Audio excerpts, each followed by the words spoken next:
আজ আমি ব্যাক্টীয় গ্রিক বা ইন্দো গ্রিকদের শাসন ব্যবস্থা নিয়ে আলোচনা করব, অর্থাৎ তারা এখানে তাদের আগমন কিভাবে হয়েছিল এবং তারা কে এখানে শাসন কার্য করেছিল তাই নিয়ে আলোচনা করব।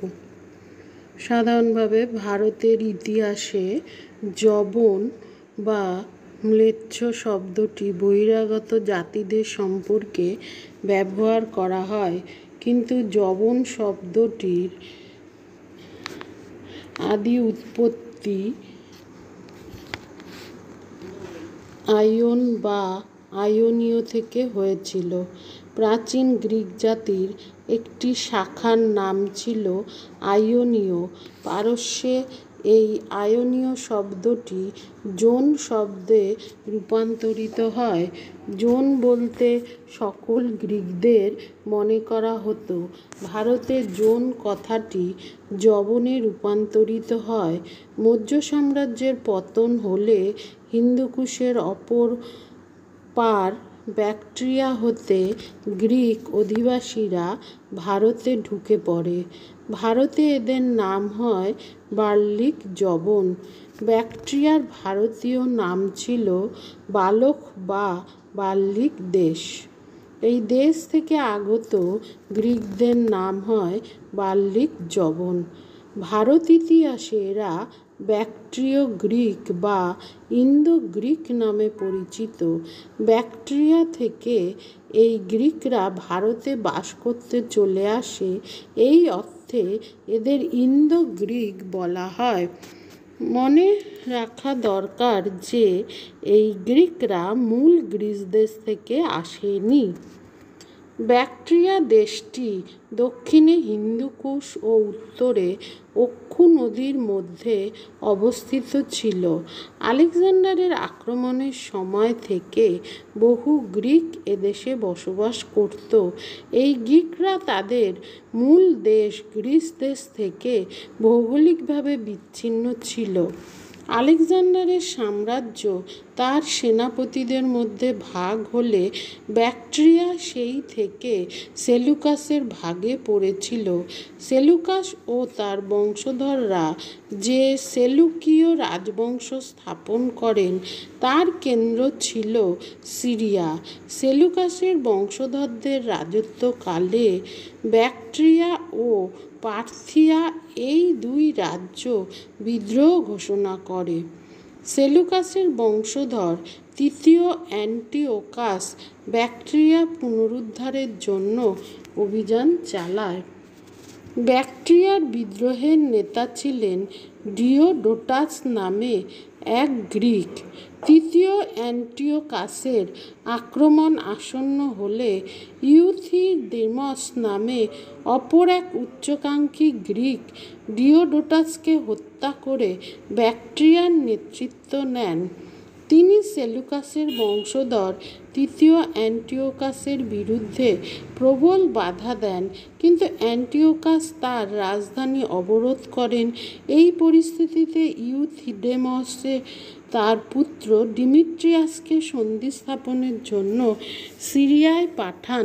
ডিমিট্রিয়াসের দৌত্যের ফলে যে সন্ধি 206 খ্রিস্টপূর্বাব্দে স্থাপিত হয় তার দ্বারা অ্যান্টিওকাস ব্যাক্ট্রিয়ার স্বাধীনতা কার্যত মেনে নেন। তিনি তার কন্যার সঙ্গে ডিমিট্রিয়াসের বিবাহ দেন। অ্যান্টিওকাস ব্যাক্ট্রিয়ার সাহায্যে ভারত সীমান্তে অভিযান করেন বলে জানা যায়। ভারতের উত্তর পশ্চিম অঞ্চলের তখন শাসনকর্তা ছিলেন সুভগসেন। তিনি মৌর্য অধীনতা ছিন্ন করে স্বাধীনতা ঘোষণা করেছিলেন।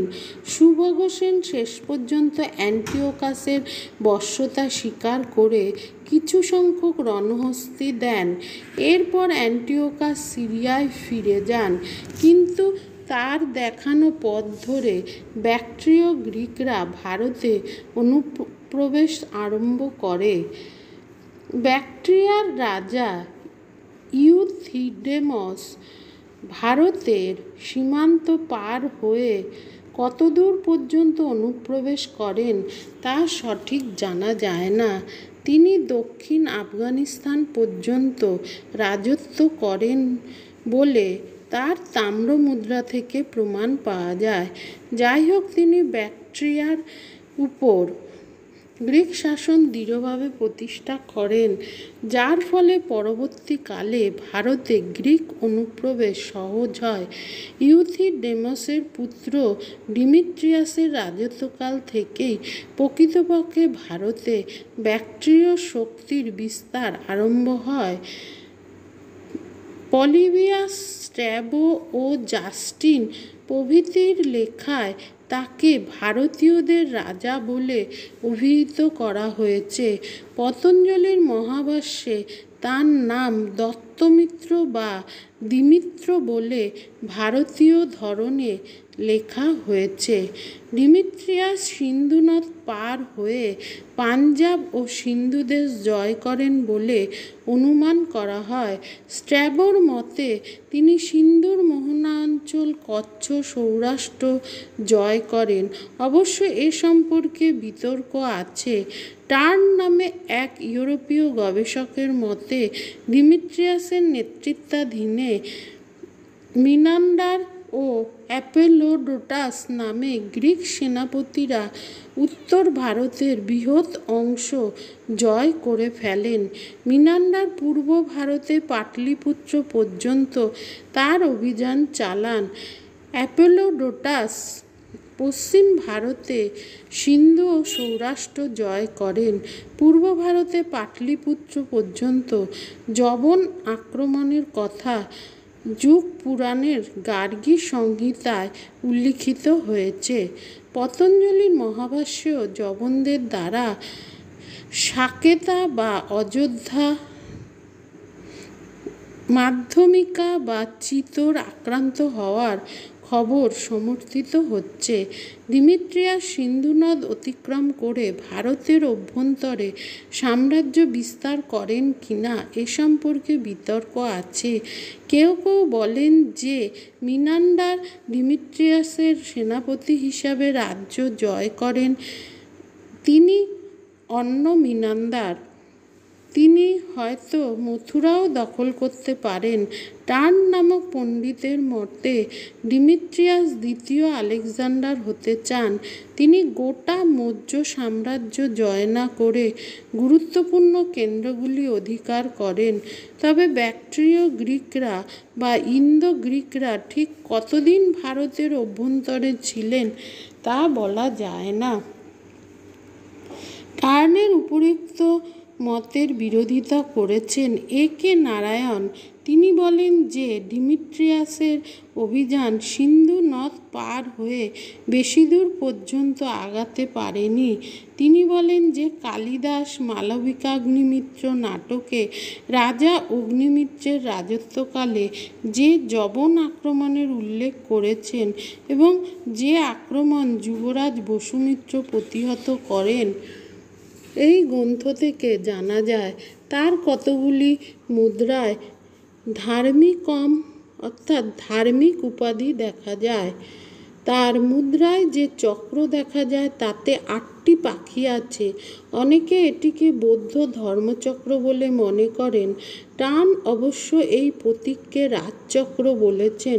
মিনান্দারের রাজধানী ছিল সাকল বা শিয়ালকোট। তিনি 115 থেকে 90 খ্রিস্টপূর্বাব্দে রাজত্ব করতেন বলে মনে করা হয়।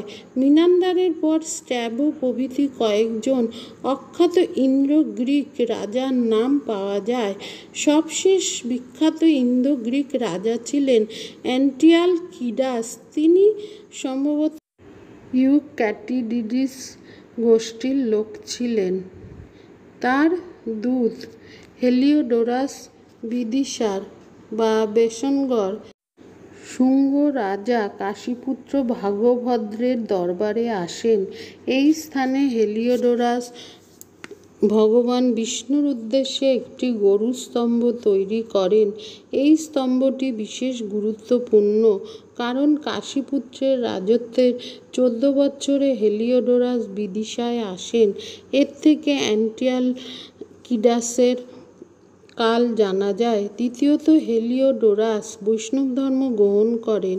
ইন্দো গ্রিকদের উপর ভারতীয় ধর্ম ও সভ্যতার প্রভাব এর থেকে জানা যায়। তৃতীয়ত, বিদিশা ছিল মধ্য ভারতের রাজ্য।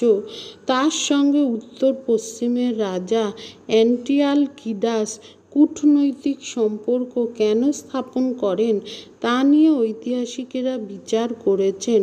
ডক্টর ডি.সি. সরকারের মতে মিনান্দারের আক্রমণ থেকে আত্মরক্ষার জন্যই অ্যান্টিয়ালকিডাস শুঙ্গ রাজা কাশীপুত্র ভাগভদ্রের সাহায্য ভিক্ষা করেন। অ্যান্টিয়ালকিডাসের পর ইন্দো গ্রিক শক্তির দ্রুত পতন ঘটতে থাকে। শেষ ইন্দো গ্রিক রাজার নাম হারমাইয়স। তার মুদ্রা থেকে জানা যায় যে তিনি শক, পার্থীয় ও ইউচিদের দ্বারা আক্রান্ত হয়ে তার রাজ্য হারান। তার কতগুলি মুদ্রায় তার ও ইউচি রাজা কুজোলা কথফিসিসের নাম পাওয়া যায়। সম্ভবত তিনি কুজোলার সাহায্য নিয়ে শক আক্রমণ রোখার চেষ্টা করেন, কিন্তু দুজনের মধ্যে সময়ের ব্যবধান অনেক হওয়ায় র্যাবসন বলেন যে কুজোলা কথফিসেস প্রথম দিকে হারমাইয়সকে প্রভু হিসাবে রেখে ক্ষমতা নেন। পরের মুদ্রায় তিনি নিজেই সার্বভৌম ক্ষমতা ঘোষণা করেন।